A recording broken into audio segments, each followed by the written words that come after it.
आपण पाहताय प्राध्यापक डॉक्टर मच्छिंद्र सत्य यांचे लोकसंवाद न्यूज. सत्य जे तुमच्या समोर.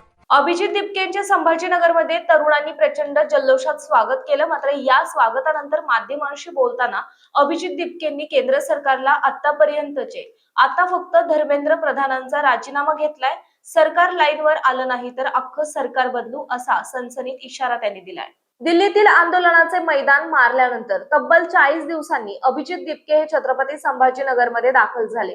त्यांच्या स्वागतासाठी स्थानिक रेल्वे स्टेशन आणि चौकात तरुणांची प्रचंड गर्दी पाहायला मिळाली.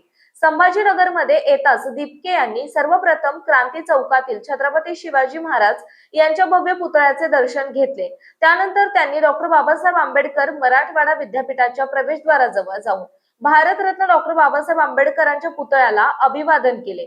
या संपूर्ण दौऱ्यात तरुणांनी त्यांचा जयघोष करत परिसर दानानून सोडला. माध्यमांशी संवाद साधताना अभिजित दिपके अत्यंत आक्रमक मूड मध्ये दिसले. ते म्हणाले, 36 दिवसांच्या अथक संघर्षानंतर विद्यार्थ्यांच्या आंदोलनाला यश आले, याचा नक्कीच आनंद आहे. पण या सरकारने विद्यार्थ्यांवर जे अत्याचार केले ते देश विसरणार नाही. 20 जुलै रोजी दिल्लीत शांततापूर्ण आंदोलन करणाऱ्या विद्यार्थ्यांवर अमानुष लाठीचार्ज करण्यात आला. रस्त्यावर देशाच्या भविष्याचं विद्यार्थ्यांचं रक्त सांडलं गेलं. एवढं होऊनही या हुकुमशाही सरकारचं मन भरलेलं नाही.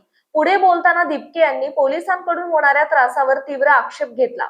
आंदोलन संपले तरी वेगवेगळ्या राज्यातील विद्यार्थ्यांना कारवाईच्या धमक्या दिल्या जात आहेत. पोलीस विद्यार्थ्यांच्या घरी जाऊन त्यांच्या पालकांना मानसिक त्रास देत आहेत, असा खळबळजनक आरोप त्यांनी केला. सरकारला इशारा देताना ते म्हणाले की विद्यार्थ्यांनी आपली ताकद दाखवून दिली आहे. शिक्षण मंत्री धर्मेंद्र प्रधान यांचा राजीनामा ही तर फक्त सुरुवात आहे.